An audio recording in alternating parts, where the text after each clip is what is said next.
This Plein Air Easton special live event is brought to you by PNC Wealth Management, committed to putting you first. Visit pnc.com to explore what PNC Wealth Management can do for you.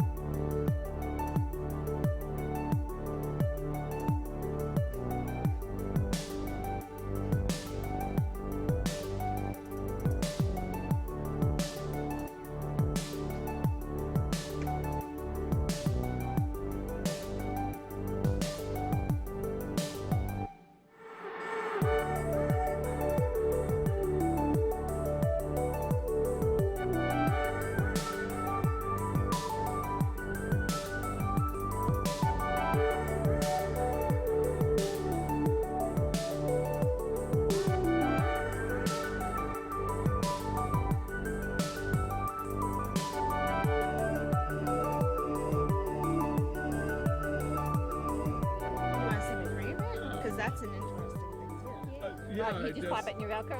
Yeah, my Velcro with my little baby too.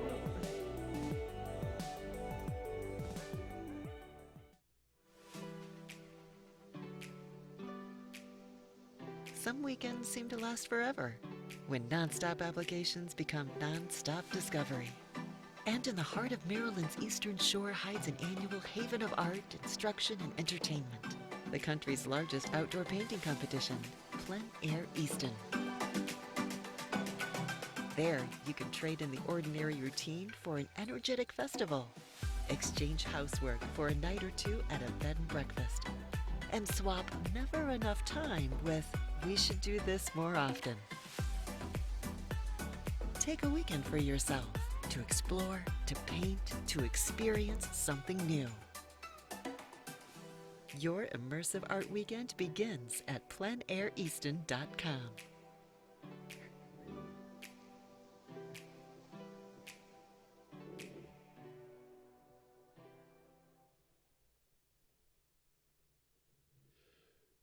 Good afternoon, everyone. My name is Al Bond. I'm the CEO of the Avalon Foundation, and I want to welcome you all here to the Avalon Theater. For those of you who are watching us on Facebook or YouTube, we welcome you too, and you should know that there's about a 30-second delay, so if you're making any comments back or have questions, there's going to be a little bit of a delay time before we're able to ask those questions and respond to them. So that is there. What we're doing here is part of a project to sort of re-engage with alumni painters from Plein Air Easton's 15 years of competition. And the thought behind this whole thing really comes from last fall when we were thinking about the fact that there was 15 years, and we talked about the sort of celebratory nature of that, but really the attention and focus went towards the gratitude that the Avalon Foundation and really the whole community has towards the artists, the phenomenally talented people who were involved in our event over the many, many years. And so we thought, wouldn't it be a great thing to invite them back to be part of our celebration and also to thank them for being part of the creating the success that Plein Air Easton has become. So that's sort of the beginning point, and that's grown into a number of activities. Certainly the coffee and conversations, there have been 2 of them so far. There will be 2 more, so tomorrow morning at 10, and then again the following morning, Thursday morning at 10 also, the sort of panel conversation that we've been doing. We'd love to have you all come back and participate in that.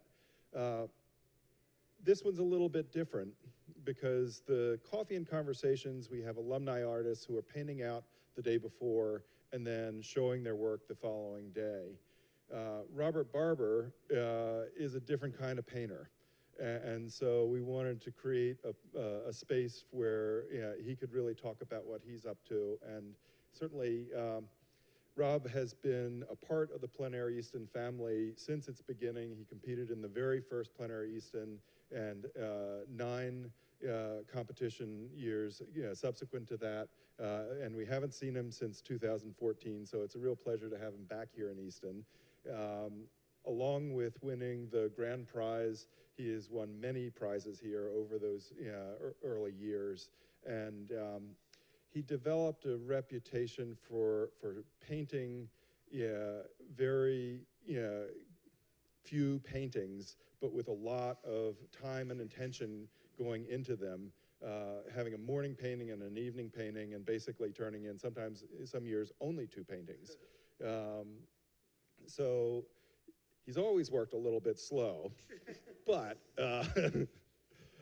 apparently he has taken that to a new extreme, and we really wanted to talk about that. And that's actually the reason why this talk is called Plein Air Plus Time. And so it is a real pleasure to bring Rob back to Easton. I want you all to give him a big, very warm welcome. Rob, do you want to come on up and talk about what you've been up to? All right, thank you.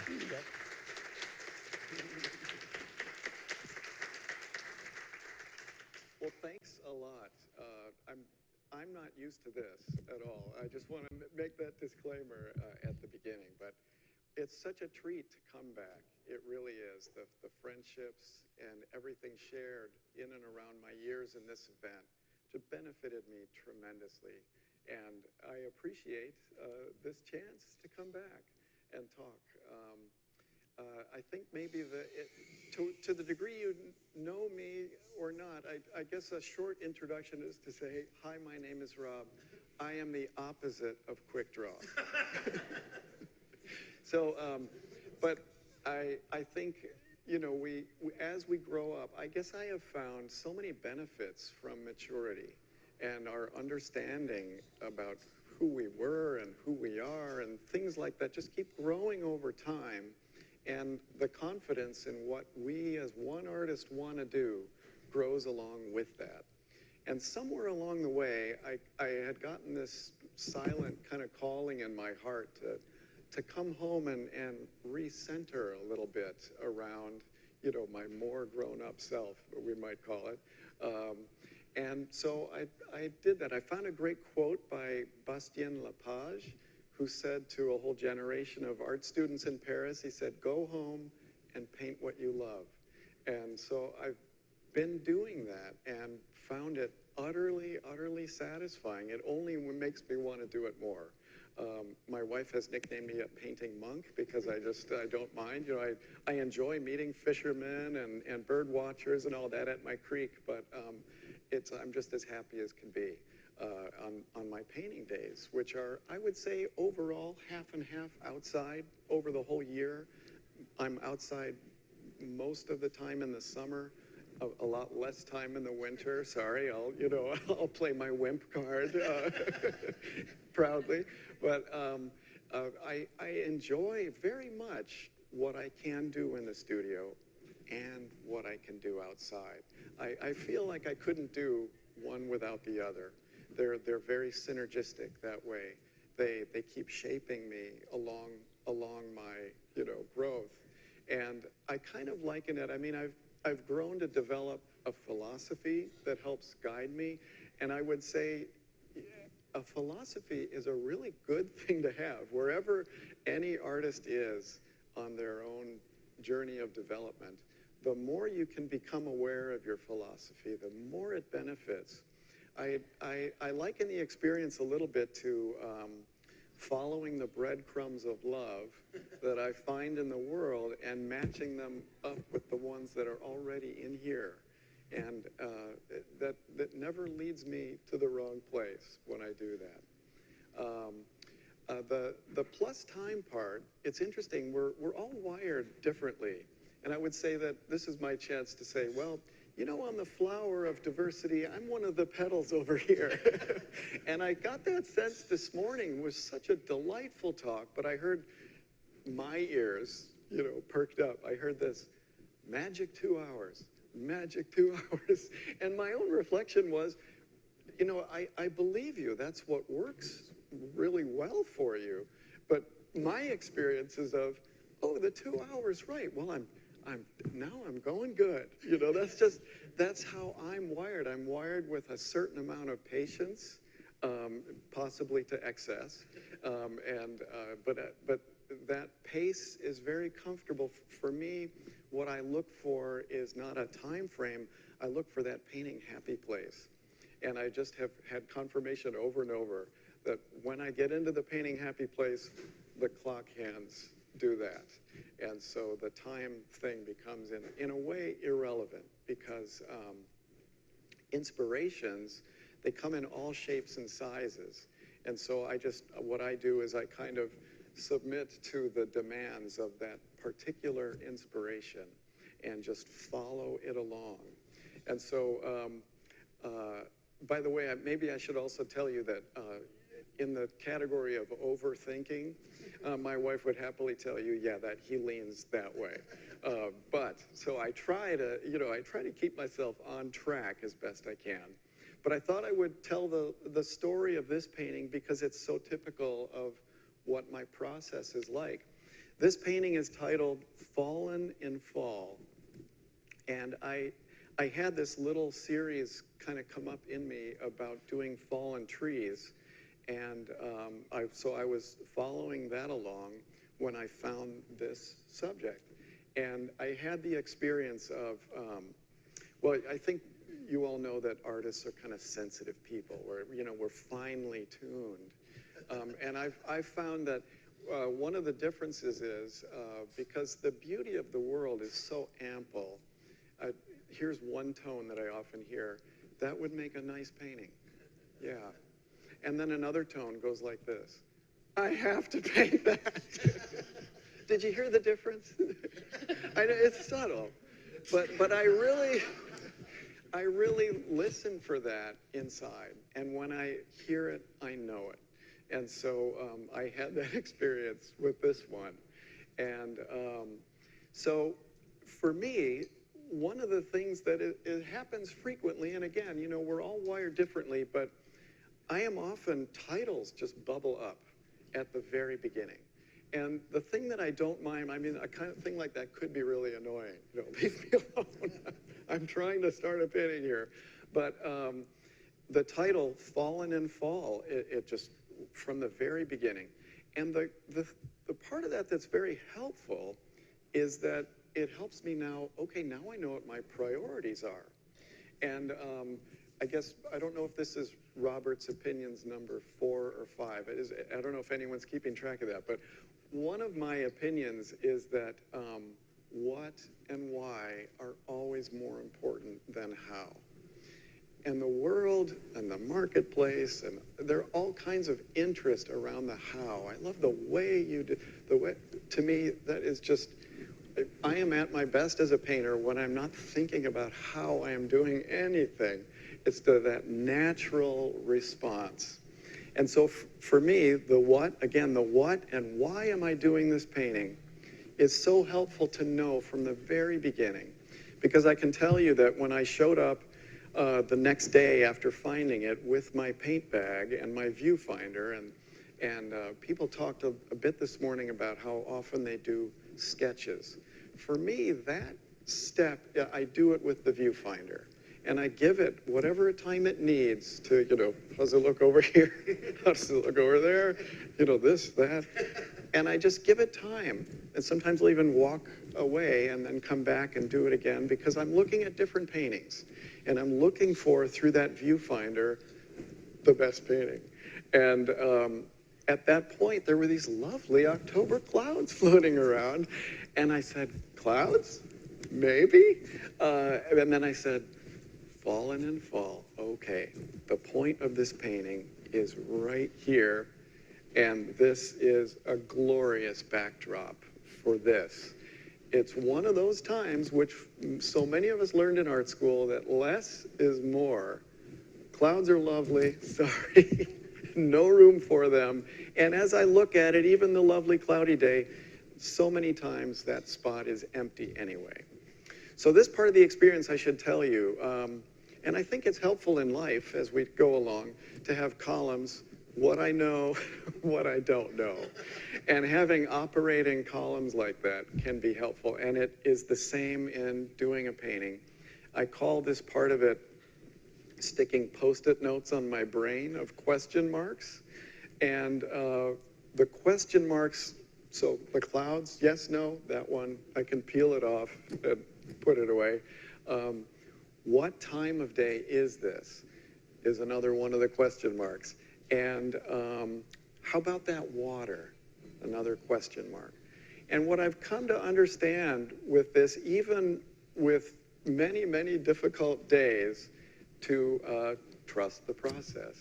And the process that I've learned is that not only am I here as the artist who's chosen to do this painting, I want to get to know this thing, you know, and sure enough, this is a living thing, and it's going to tell me its story. And what a great partner to have, this thing, this living thing that I'm trying to paint. And so I've learned to just, it's okay to have these question marks. Where can I start? And so the first entire day is done in sketching it out and spending that little bit of time. It just takes a little bit of discipline to the viewfinder and, you know, keep coming back and what's halfway to what and a third of the way to what, getting it laid out. And I knew this is a great place to start. I actually knew that in order to paint these, I needed to start with the sky and their backdrop. So that was my starting point, because did I ever know that? And color is so relational, entirely relational, that I start with best guesses. And I have best guesses for these main elements that I just kind of put in, and then I call this next little moment pause and ponder, which is, how does it actually look? Is it matching, you know, this glorious thing out there? How is it going so far, even right away? Looking at those relationships, even as abstract blobs, you know, of purple and yellow and gold, and start adjusting. And because it's this thing, you know, the magic of out there that I'm trying to paint. And one of the experiences of that for me is I really try to be as kind to myself, my flawed self, as possible. I set the bar in the right place, which is, if I get half the glory of this place onto the canvas, it's gonna be fine. It's gonna be fine. And if I get 2/3 of the glory of this place onto the canvas, it's gonna be a really nice painting. So that's one of my consolations as I go along. So I would say I started here. I may have gotten to here on the first day and maybe to here on the second day. And now this thing is becoming, I'm getting to know this thing. And I would say at the end of day 2, I had watched the progress of the sun, which comes toward our viewpoint. By 1 o'clock, this is all in sun, and it looks completely different back here. And that's when I knew, okay, too far. We're somewhere in the middle. And I would say after watching this show the 3rd time, I said, yes, right here at noon, where this tree is half in sun and half in shade, that's the moment. So now one of those important question marks just got answered. Meanwhile, I've had plenty to do, and I think it was day 4. It might have been day 5. I should mention that all along I'm watching the breeze in a setting like this. It's a relatively slow-moving stream. The breeze sends those beautiful blue fingers across the water, because, you know, breeze is not monolithic. It comes in these little fingers, and I was having that reaction of, oh, maybe. That's nice. I even had a couple of, I'm gonna try to remember that one. That was nice, yeah. And so, I'm just living with it. You know, it's okay. It's okay. Again, I've got plenty to do. And I think it may have even been day 5. I showed up, it was dead calm, and this slow parade of leaves down the stream. And here was the face I made. And it was that same thing of, that's it. That's it. And I was waiting for that. I was waiting for that moment when I knew what the water should look like. And, you know, it's a little bit like that reaction I mentioned earlier, that I must paint that. It makes me feel like we could all tell all the young people, you just know, you know, to the important questions in life, you just know. And it's like that with each of these question marks. Until I know, just live with it as a question, because this thing is going to tell me its story. And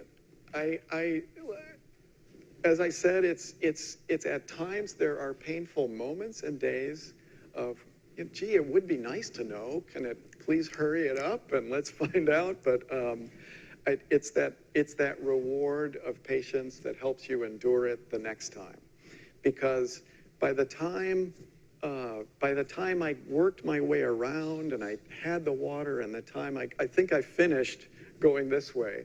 I finished with this tree here in the end.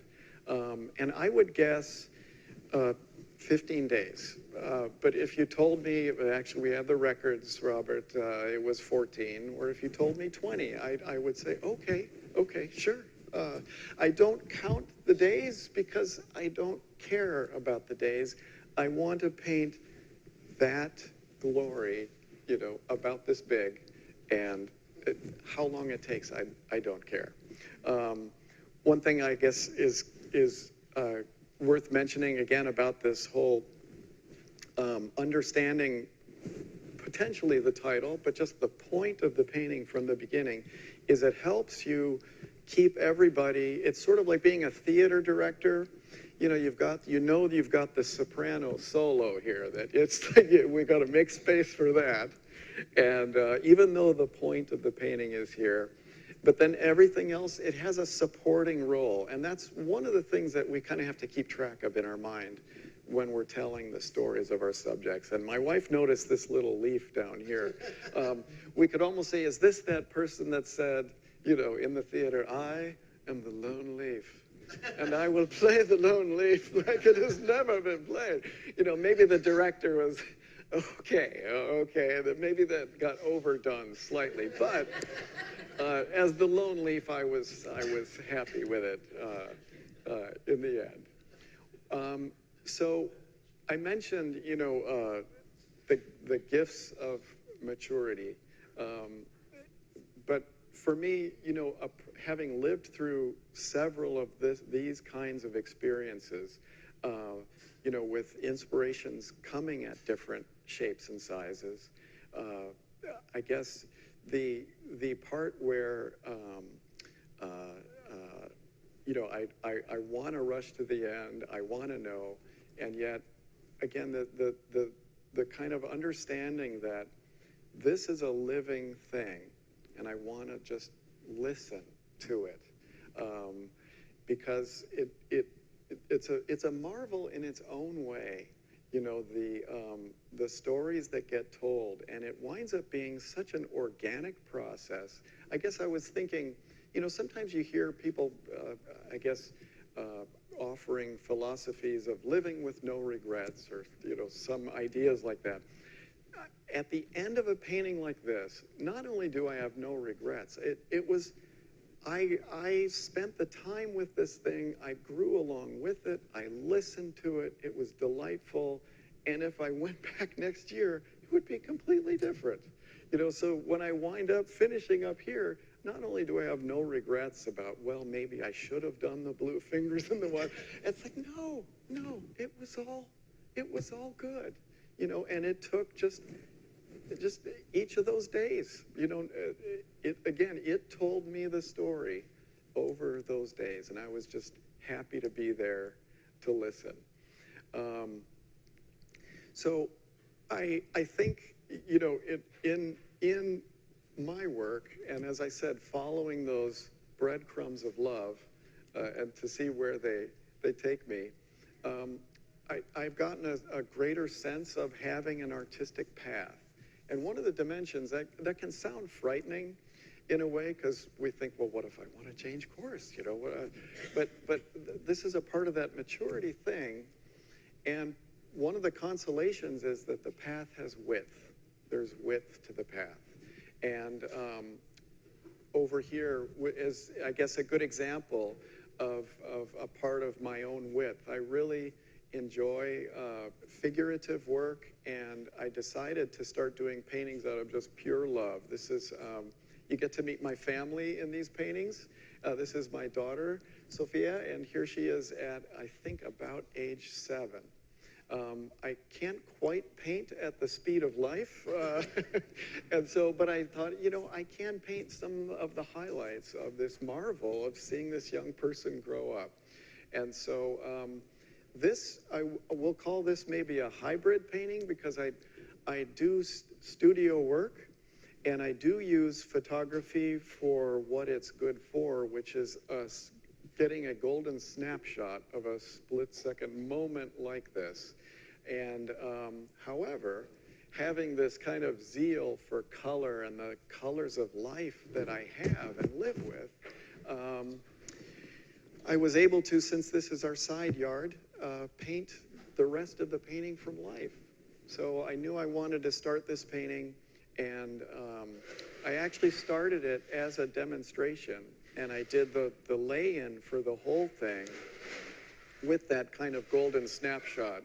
And in terms of the awareness of the what is this painting about element that I mentioned a little bit ago, I said to the group that I was doing the demo for, if I botch this right here, this whole painting is a waste of time.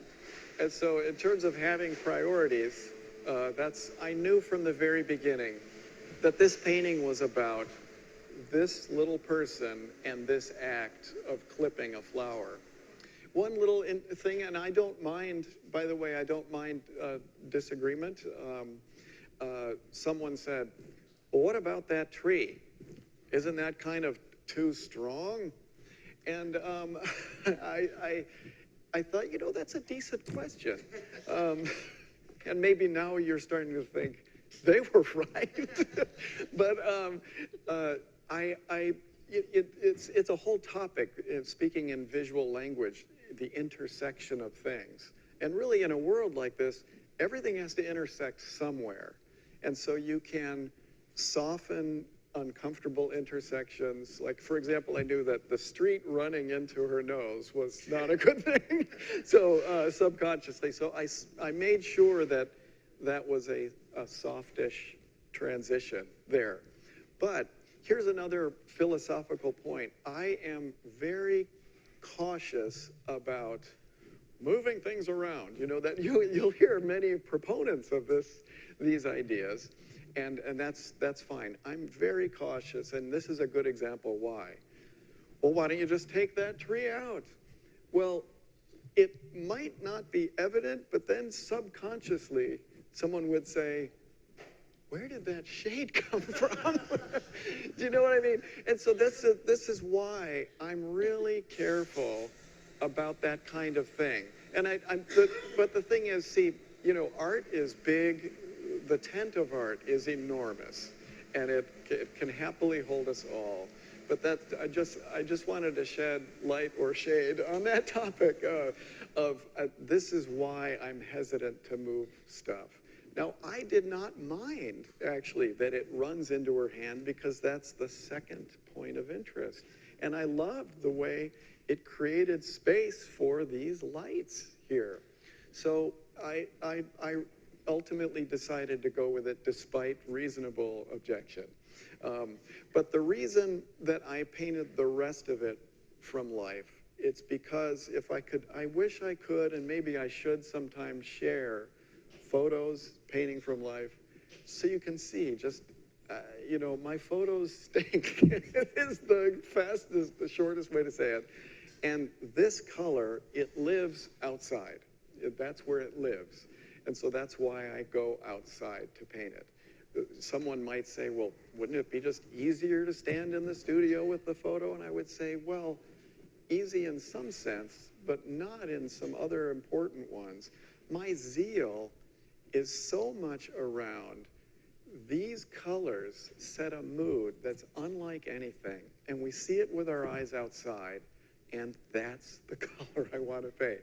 So it's sort of funny, the attitudes around this practice of plein air painting. Sometimes it sounds like it's a worthy charity or something like that. But I paint outside as much as I do for utterly selfish reasons. It's where I have the most fun, and it's where I do my best work.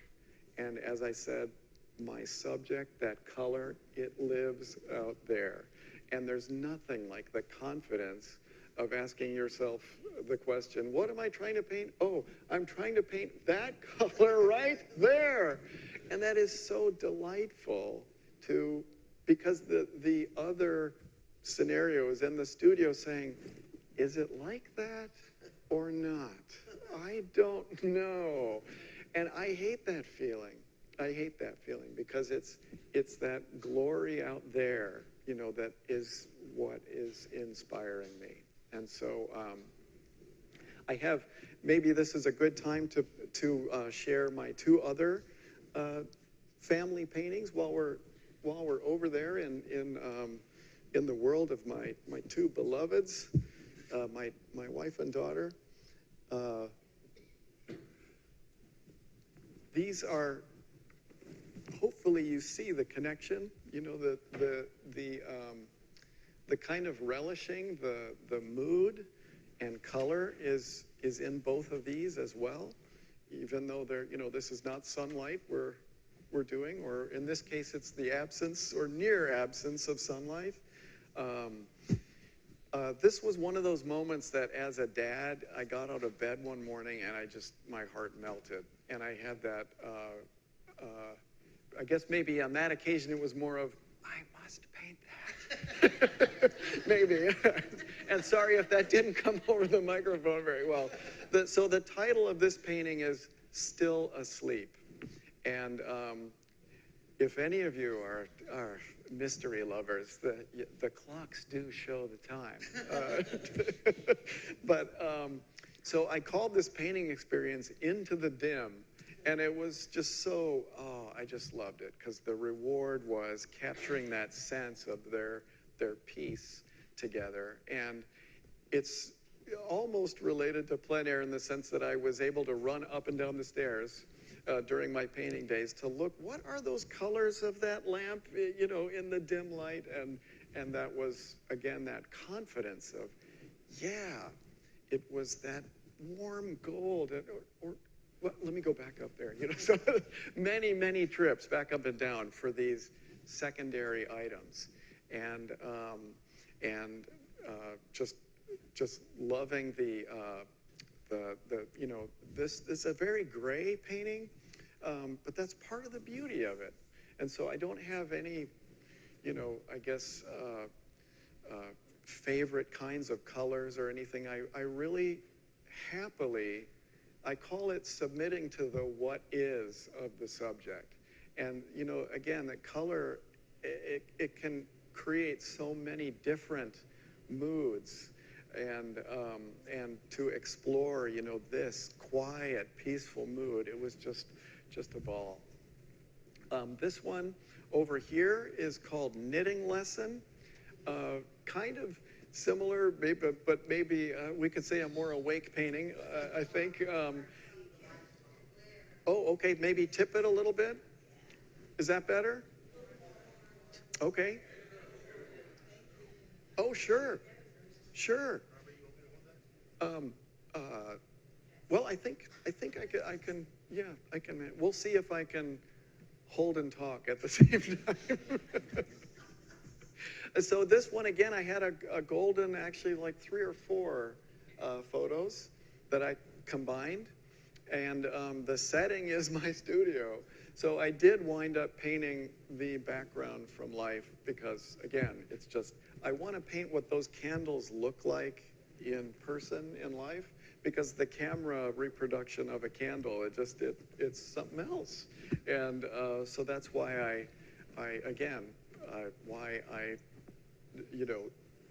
if I have the opportunity to paint from life, I do. And this, again, is just one of those moments of life that my heart said, oh, yeah, I really, really want to paint that. Oh, okay. Well, so I think we can go back to my, I'll take us back outside again with, Yanni, if we can bring that really big one over. And I guess we'll take this one down. Yeah.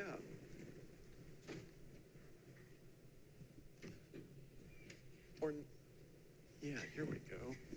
All right. Maybe we'll just lean it like so. Sure. Okay. Yeah. So this painting is called Up, and boy, I didn't tell you that the titles were brilliant. I just said they come at the beginning. And again, I think I mentioned, inspirations come in different shapes and sizes, and one of the senses I get is, well, what will honor this inspiration? Is this a little painting? Is this a big painting? I should mention that's a question mark I do have to deal with before I start painting. I knew, I guess, a certain amount of this at the beginning. This is, I think, to show both, how thoughtful I am and what an idiot I can be all at the same time. When I started this piece, I thought, oh yeah, this is a morning painting for sure. And I worked on sketching it out. This probably took 5 days just to sketch out. And I should tell you that I have nicknamed many of these branches because, boy, did that ever help to know that, oh yeah, I'm biforky and big splitty and curvy. And but one day I had gotten my, my daily headache and neck ache from looking at this. And I went in for lunch, and then I did something else, and then I said, oh yeah, I should go get my easel. I came back out at 3 o'clock and said, wow, this light effect was happening. And I said, it's not a morning painting. And it caused me some inconvenience, I should mention. I already had a different afternoon painting going, and I had to change plans because at that moment I had that subtle reaction. Wow! And so I converted this from then on into this, and I hadn't gotten very far, so it wasn't so painful to convert it now to this afternoon painting. But I should say that those nicknames have helped because it's funny how often I have been mixing some green paint, looked at the canvas and said, where was I? So I hope that's pretty easy to understand looking at it. But so this is kind of out a little bit on the extreme. Maybe this is the X Games of what I do, because I should tell you, this is my 3rd summer working on this painting. But I don't mind because I knew I wanted to do this painting. And I guess maybe this is a good time to mention, hypothetically, we really can. There is a painting we could do in an hour. There's a painting we can do in a day. And there's a painting we can do in a month. They're just different paintings. And being aware of, well, which one did you want to do? That's what I'm after. And in this case, I knew, after those 5 days of figuring out where all these named branches live, that I was in for a little bit of an adventure. It's that funny thing. I'm hoping, by the way, that this is the last summer of working on it. But it's a funny painting in the sense that I don't know if I'll ever do another one of these again for the rest of my life. And I'm going to be sad when it's done because it has been just a terrific adventure. I should say that it's challenging in the sense of there is this beautiful thing that happens at 3 o'clock. And I'm tiling together many days and many pieces of truth to tell a coherent truth. I should tell you, there's a funny thing that can happen is that while I've painted these wonderful, spotlights of sun creeping through, it's like, oh yeah, I'll paint that in sun, and then the dapple moves over, you're like, oh, I'll paint the sun there too.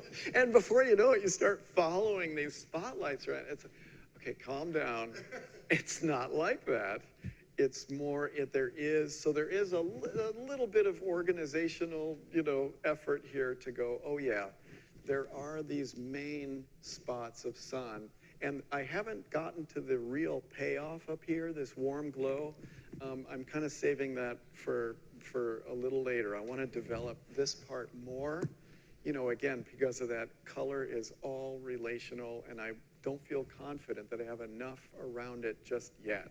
So that's kind of, one of the things I'm looking forward to is that warm glow. Let's see, I think, sorry, I'm just trying to remember if there was anything else I wanted to say about this one. Oh, well, part of the fun is you can see here one little tidbit. This branch used to be here, and now it's there. And it's just funny, that a squirrel chewed this branch off last winter. It's like a marker of the change of time, But I see we've got a question. I didn't mean to interrupt, but is this lower section over here, you're still working on that? So Yes. that's a previous sit-in? Yeah, Okay. right. I ended here, and I'm going to work my way back up. Right. This right half is as far as I know it done, and depending on, I always try to give myself that time to, come to it with a fresh eye. Either the next day kind of a thing. And with a piece like this, I know that I may want to reassess certain parts of this once this gets done. So but that's the path of progress with it, is I'm now doing the left side. There is a section up here that's done-ish. And once I get up to this top part, then I'll be able to kind of reassess things. I guess I'll mention a potential, I guess a potential argument that could be had philosophically, and I'll just tell you up front, I'm on the losing end of this one. Since I was quoting, the thoughts of others that don't match mine earlier, I'll try to return the favor here, because I think it does come up from time to time where Al mentioned that sometimes what is plein air anyway? That idea floats around. And I think that's a worthy thing for any, practitioner to ask themselves. And I want to, push a little podium over here for my opponent in this hypothetical argument, who would say there is no day like today, Tuesday, July 16th. And that's what I'm painting, Tuesday, July 16th. And I would applaud and say, well said, well said. That's so true. And it is, and I see it too. I see it too, but. And the but kind of goes like this. When I find myself painting on Tuesday, July 16th, and then coming back Wednesday, and then Thursday rain, so I came back Friday.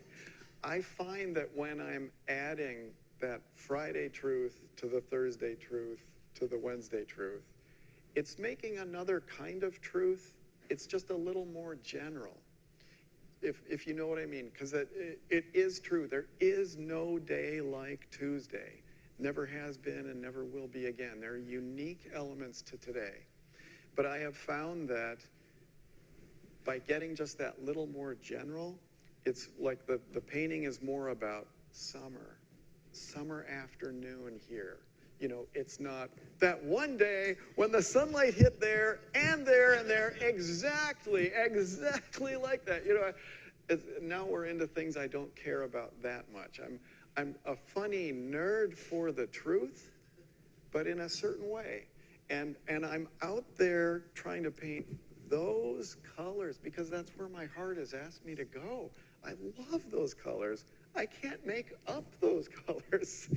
I have made up stuff in my art education and other parts of my career as an illustrator it's nowhere near as interesting to me as, wow, I couldn't make that up. And I just love that so much. It just draws me out again and again and again.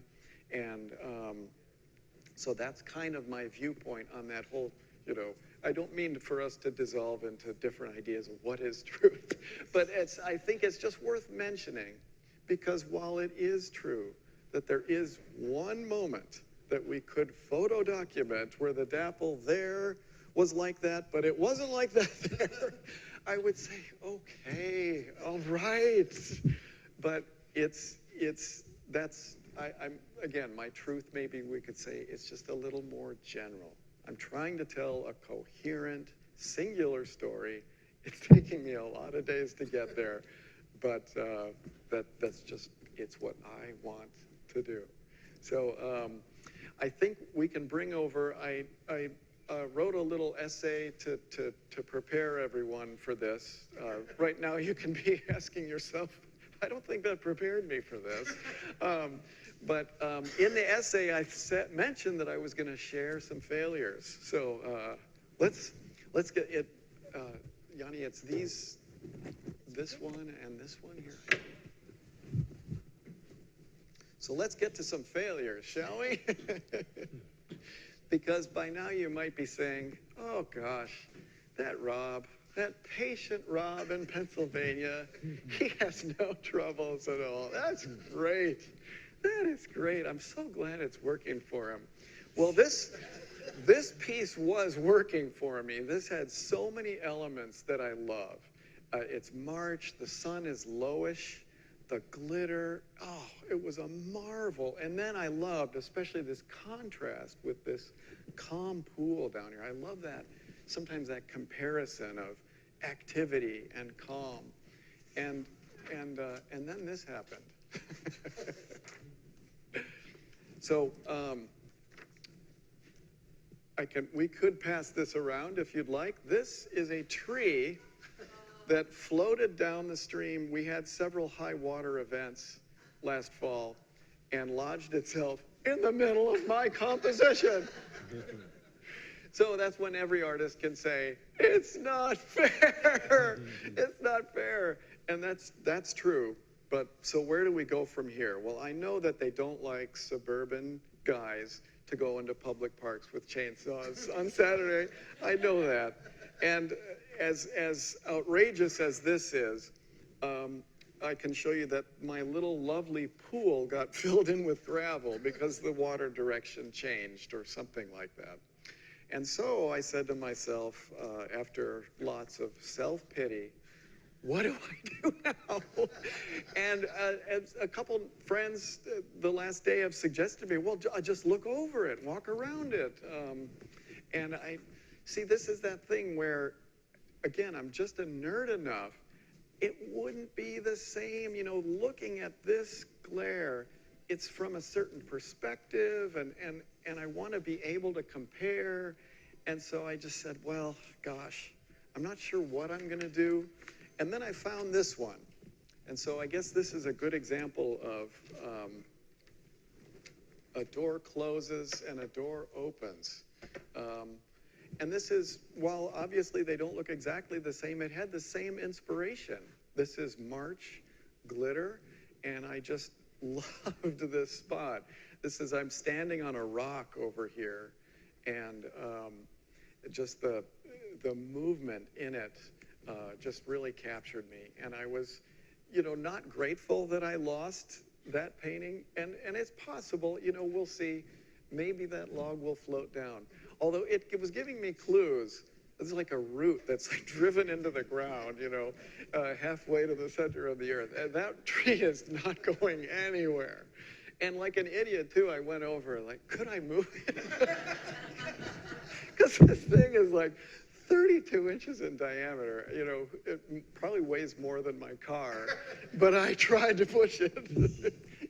Oh, but this painting, I just fell in love with this equally, or in a similar kind of way. And I only got so far, but again, I call this appointment painting. I know what I'm doing next March 1st. I will be back to this spot, of course, I guess barring trees floating down the stream. But I want to share just a couple other failures, just so you know. It's not all. So let's see. It's that green one. The green one. I guess that might be the one in back.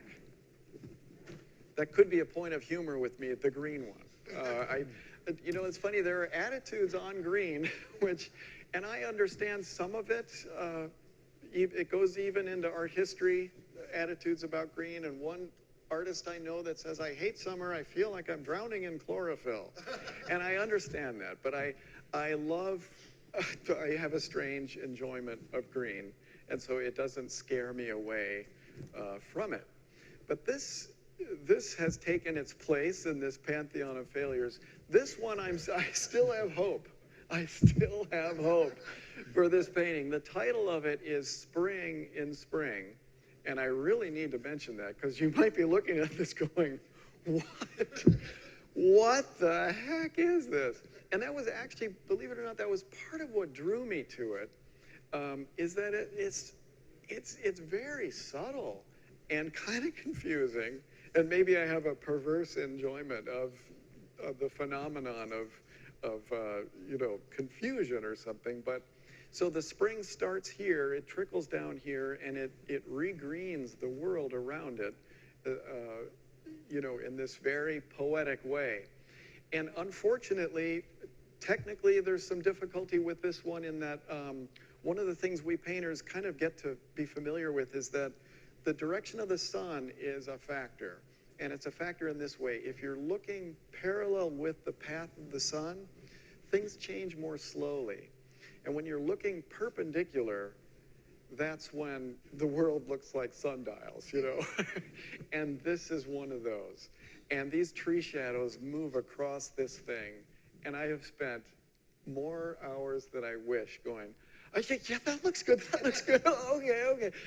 No, that looks good. That looks good. Okay, move it over here. So a lot of that. And then the other problem, the bigger problem, that was one problem. The bigger problem with this painting was that I started it in March. It was that beautiful peach gray, March. And started the painting that way, believe it or not. And then April happened, and I went, oh, yeah. April, yeah. And then May came, and I said, oh yeah, May. It reminded, and then I got to the end, I felt like I had just gotten off a roller coaster. And I said, okay, I'm dizzy for a reason. That was nuts. I chased after this season change without having that clear sense yet of, remember those question marks. And so I want to share this because I said to myself, wait a minute, I learned this lesson another time, where I started this lovely crocus painting, which became a lovely tulip painting, and then a lovely daffodil painting.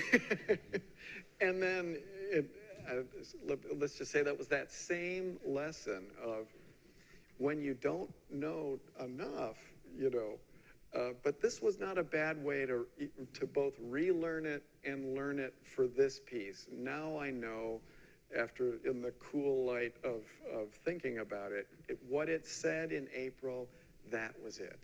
That was the note that I'm going for. And so now I have as a course, Aprils of the future. I'll be painting spring in spring. Sure, that one is good.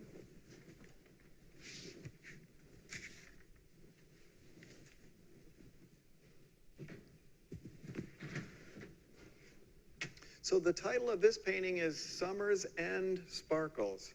And again, that what is the sun doing and when is it doing it and how fast is it doing it is very helpful to know. And with this piece, I found it right in the middle of its season. And that's why it only got this far. because, and it became very obvious to me, again, that sense of, no, its time has passed. You know, in late October, I was like, you know, the reason that title, Summers and Sparkles, came up was because that was its time. And you know, again, that sense of these questions getting answered, I knew that one early on. I was very happy with what I was seeing and knew it was a late September, early October painting. And that path of the sun, this is in sun here and in shade from here over, and that interplay is just beautiful. And I guess I should mention too, another thing I heard earlier to keep the argument going, right? Because we can't have peace, love, and understanding here.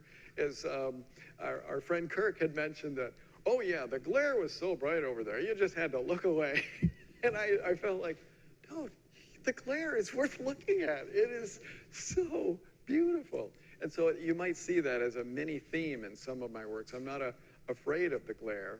And in fact, sometimes it is such a beautiful subject that it's worth, you know, this is the star of the show in this one.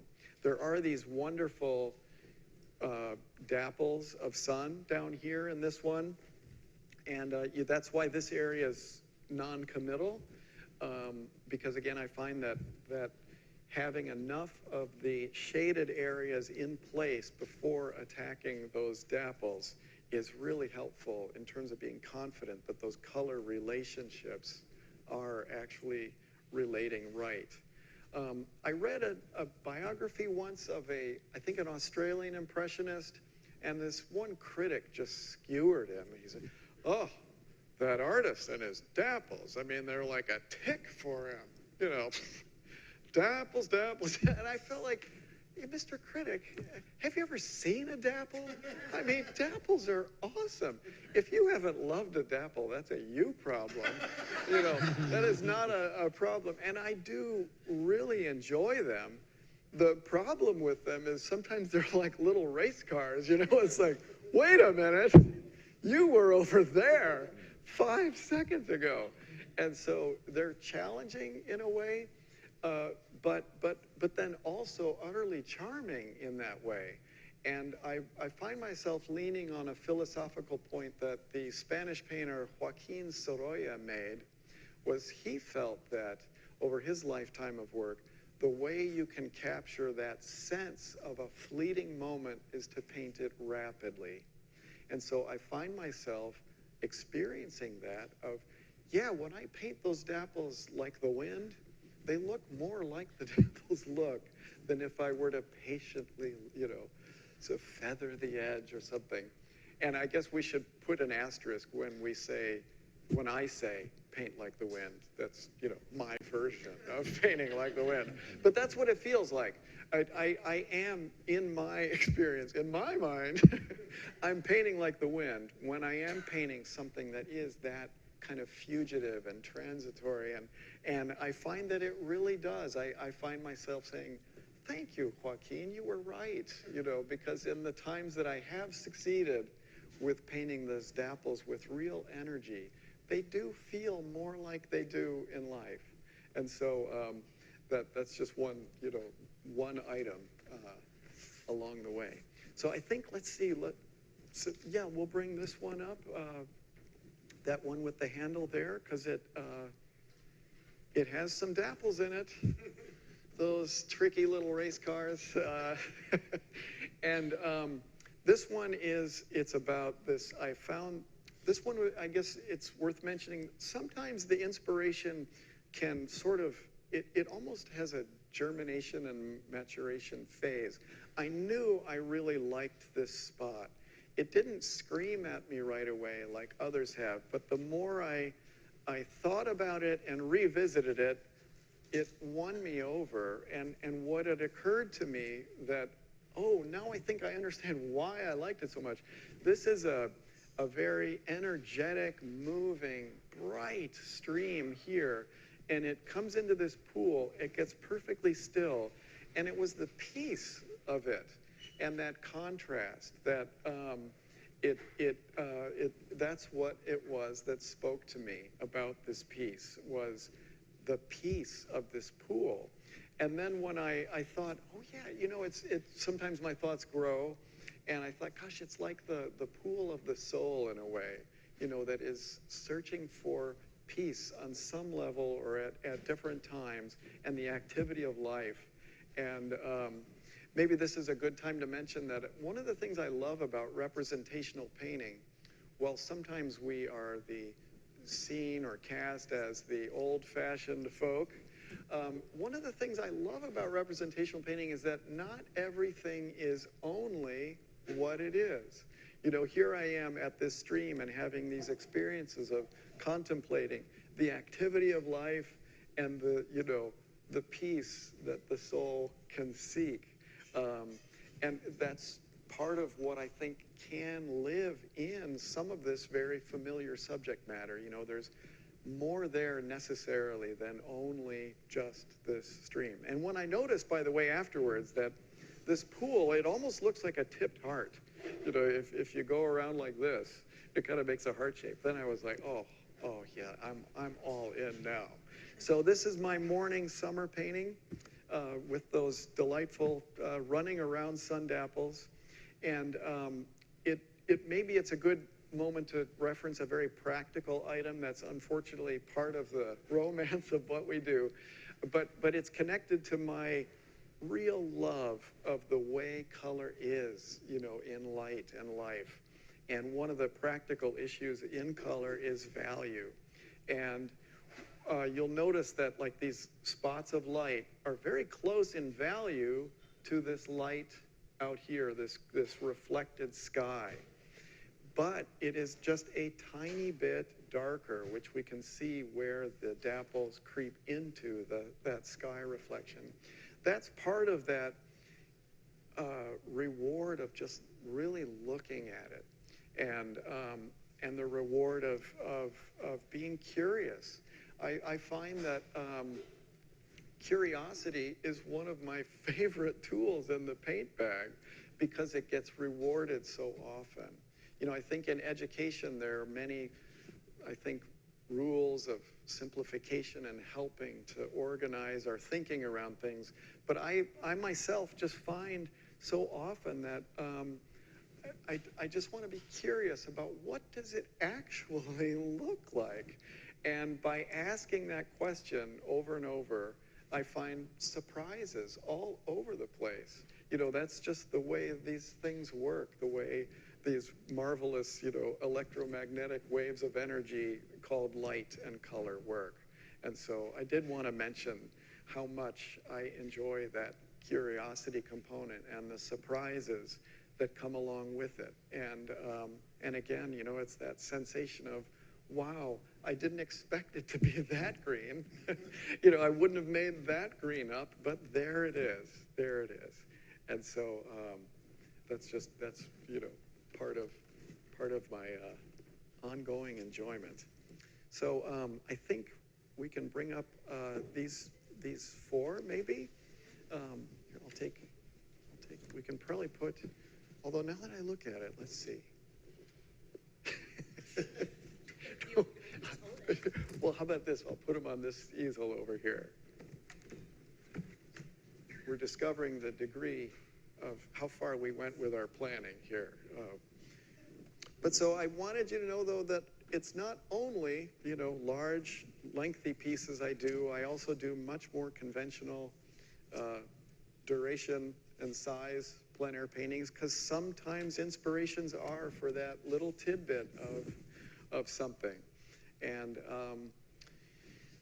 these two pieces I can tell the story. This one I had wanted to paint rain clouds for a while, and so I just kept one eye on the weather forecast for a day that had that something below 50% chance of rain, but some chance. And so it worked out. I went to my daughter's elementary school backyard. It's a great place to paint in the summer. And the progress of this painting was I did start with a lovely sky. I started this background, and then this sky happened. And this was one of those times of, you make that face of, that's it. So I got out my scraper and then I just quickly, again, my version of painting like the wind, painted this sky. And so this is a part of what I love about oils, this ability to change course if, the artist knows, different sky, go. I love that about oils because that's how life is sometimes. You thought you had the right sky, then this better sky happens. And so that I just wanted to make sure to get to share that story with you. And again, the curiosity of, okay, so it's cloudy and it's green grass, but what green is that? I would not have guessed that it's that green, but standing there looking at it, oh yeah, it's that green. And that's again, I guess I find that so many things in art, I think the best advice I could give to anyone who's in development is you have to do your way through. You can only think your way so far in anything.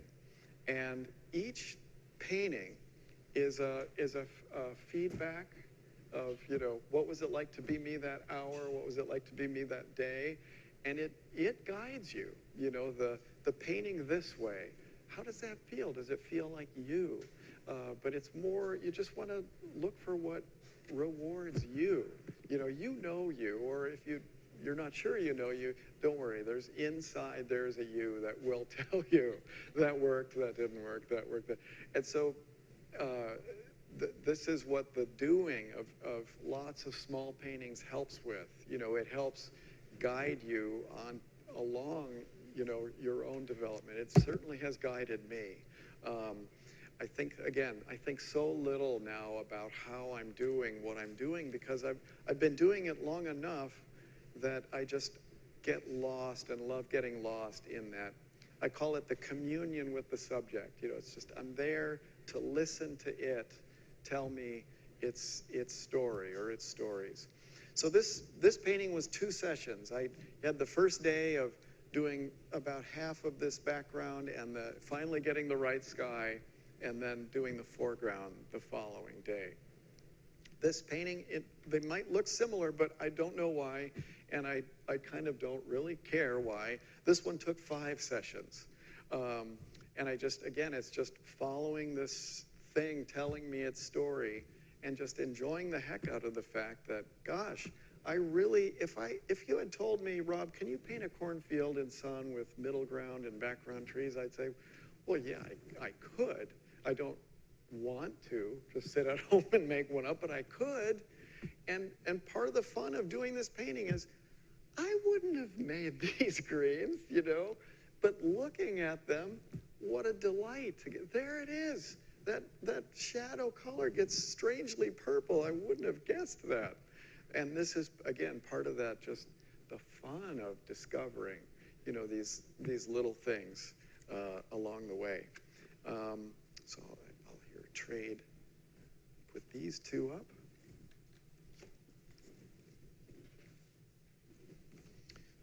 up. So this, I do paint outside in winter some, and this was a meadow that I discovered not far from my house, and I knew I wanted to paint it. I love a wild meadow, nature, our own business, and this was in actually early March. It snowed, and I thought, oh, this is great. And with some painting spots, this was one where I was just waiting for someone to yell at me that it was their property and I had no right to be there, but that didn't happen. So it all worked out. And believe it or not, this was a single session painting. Maybe I paint faster when I'm cold. I don't know. This painting here is just my own garden. Flower gardening is my hobby, and this painting, it was a plein air Easton-like experience. The sweat was pouring off of me while I was standing in the sun painting these rose mallows. And but this was probably, I think, 3 days for this one. I had a furious first day of painting the flowers, because these these flowers are kind of one-day flowers. And also sketching in where these shadows are of the flowers on the leaves. And then I spent another day or two painting the leaves after the flowers had faded. And this is that thing again. Those colors, I just dive in with delight over those colors, and it's only because I'm just looking right at it. I could not make that up. I wouldn't have guessed. It doesn't fit a formula. It's so fun to just see and respond. I'm giving you a picture of what my painting happy places are like. It's that see it and respond to it with color. So let me end with just one other kind of painting that I do. I know artists really enjoy nocturnes. My favorite way of doing them is from memory. And so that's what this one was, driving over a bridge. And I did stay in my lane while doing that. But this is, I guess, maybe, the technical aspect to this is it's all about those color relationships and the relational nature of color. It just, when the inspiration really seizes, I just try to do my best at remembering how all those colors are relating to each other. And then when I come back to the studio with an inspiration like this, just letting it out. And so that's another thing that I do is my nocturnes are usually from memory. So, well, that's, I think, most of my show and tell. I would love to answer any questions or comments that anybody might have. Yeah. The large, wonderful tree, that's in my side yard. Yeah. Yeah, so some inspiration you don't have to go far for. Can you, Rob, repeat the question? Oh, or sure. I can hand the Happy. microphone Someone out to asked, people if they want to. The large vertical pine tree painting, asked where is it? And it's actually in my side yard. So I don't have to go far for that one.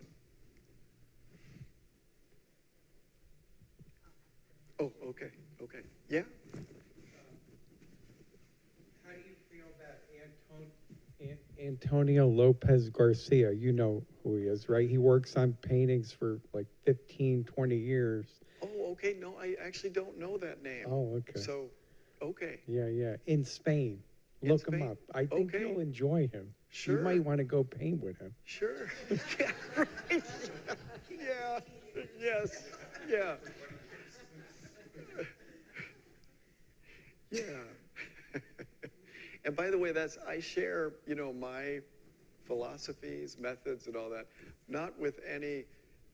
I think one of the things about philosophy, it's not meant to compare one person's to another in the sense of which one is better or smarter or anything. Hopefully it just sheds light on your own. And I think that was my motivation to share what pulls me to painting the way I do. It's the rewards of my own wiring, and again, listening to those chords of love inside. But it's not meant to say, you should work this way also, or anyone else should work this way. It's nice to know there's someone that is maybe even more patient than I am.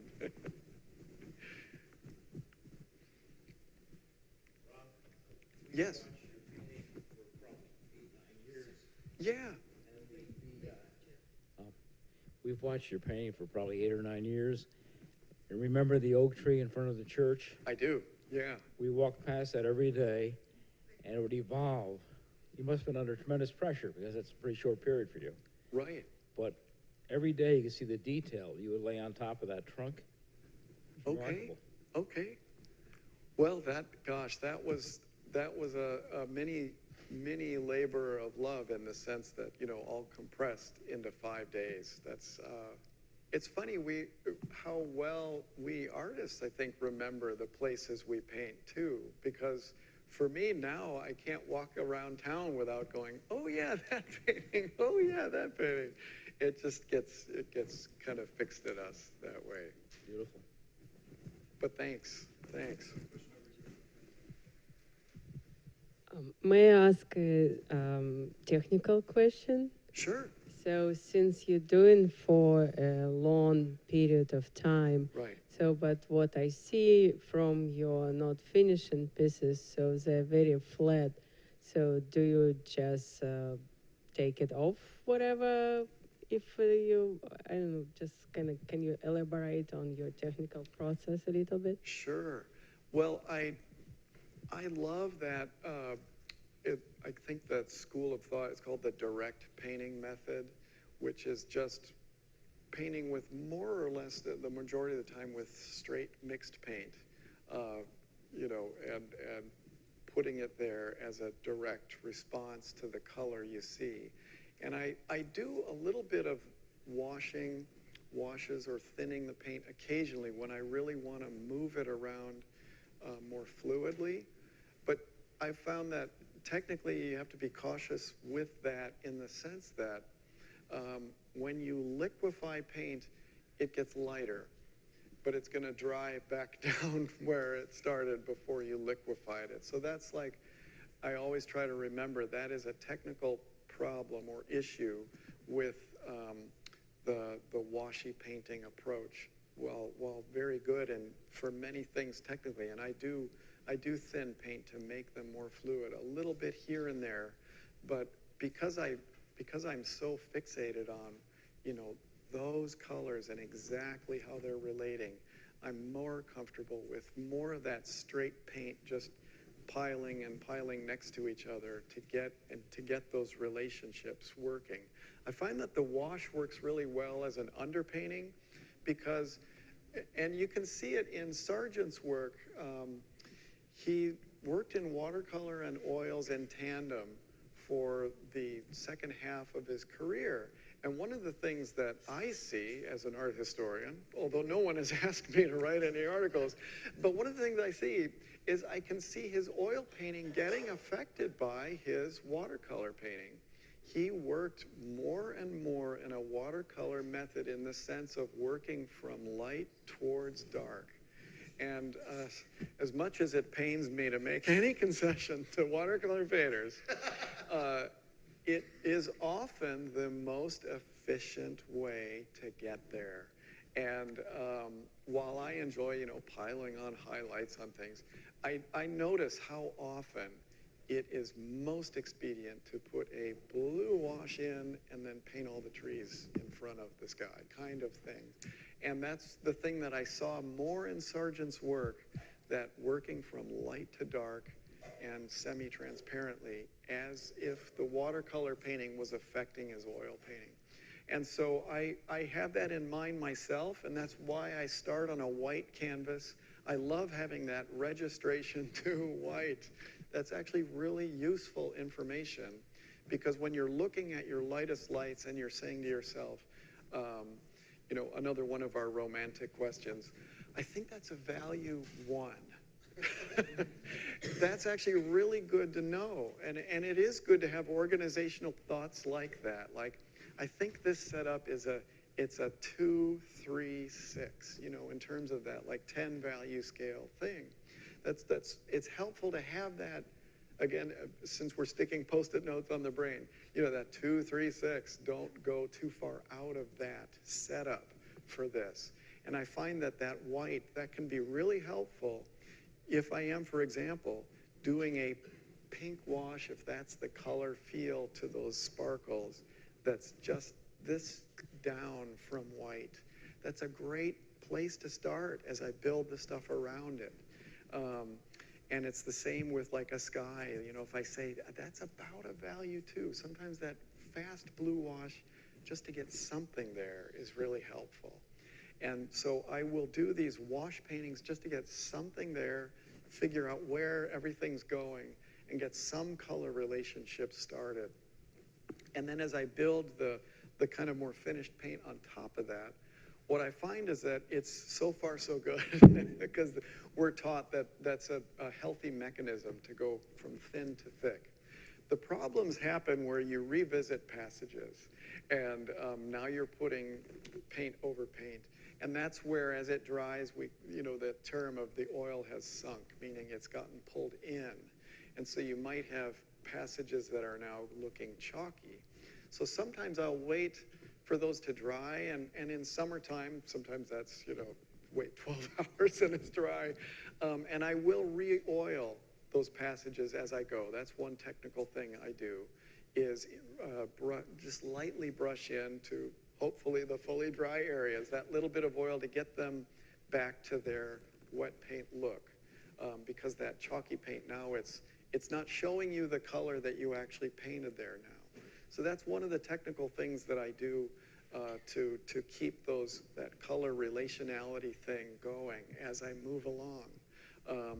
But painting in sort of just direct paint over a wash on a canvas, it's a very healthy, approach mechanically, and it works well for me visually. But the technical difficulties come in when you start painting over previously painting passages, and I do that all the time. But that re-oiling the areas as I go along is what helps with that. Yeah. So you don't do a traditional Versailles because that would cover too much. That would be too much color, and you leave a lot of white. Yeah. And then you put when you do the wash, you do the wash with more directly with colors. Yes. Yeah. And not with just one color, like at Versailles. No. Okay. Yeah.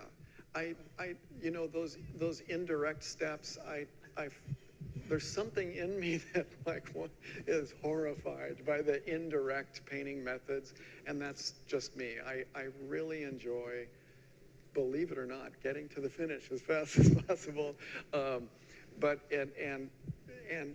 working in a way.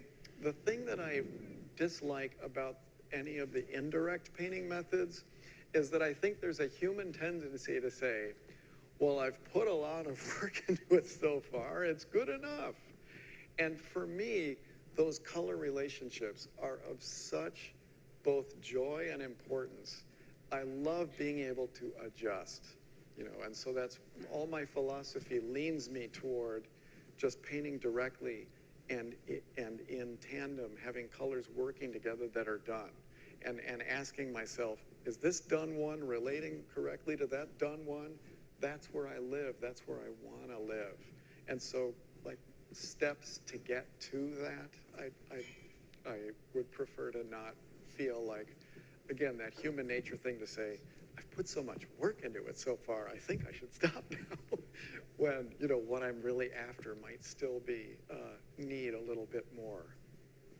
So you work with a small kind of section? Yes. Yeah. So asking about, do I just work on a small section? Yes. Yeah, it's funny to me sometimes too how some passages go very quickly, and it makes you feel really powerful. And then other passages, how could it take me so long to paint that? But they just do. But I try to understand what it is I'm after, for that episode.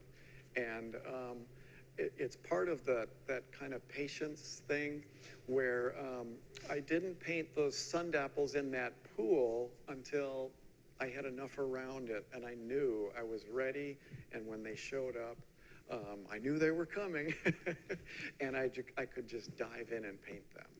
But if I didn't get them right, I feel no qualms about just redoing it the next day. I like to console myself by saying, anything done can be undone and redone. And that's my approach to it, because I'm after it, that when it feels right, you know it, and that's what I'm after. So you just wipe it forward if you feel wrong, or you just leave it and then? It depends. It depends. I've many a time gone to bed thinking, I think that didn't go quite right. I'll figure it out in the morning, and then the next morning, I should have scraped that off. So, you know, I do the right thing and the wrong thing in equal measure, and it can help to scrape down lots and lots of rills of paint. That can be very helpful. If you know it's wrong, I do that too. Like with that sky that I knew, the better sky just came, I just scraped it. Okay, I think that it's probably time for us to wrap this up. Rob, thank you so much for coming back to Easton. It really feels like you have been on an artistic journey that is almost a spiritual journey, finding the esoteric and the mundane, the things that are just in your backyard, and really, really grateful for you sharing it with us. And for those of you out there in Facebook land, again, we're going to have our coffee and conversations tomorrow morning at 10 o'clock. We'd love to get you back. If anybody wants to come for that too, again, we'd love to see you. Again, this is the work of the Avalon Foundation and Rob Barber, phenomenal painter who was a real part of the Avalon family in the early years of Plein Air Easton, and is a big part of how we were successful. So again, we are enormously grateful to you in so many ways. Thank you, Rob. Thanks. Oh, thanks. You're welcome.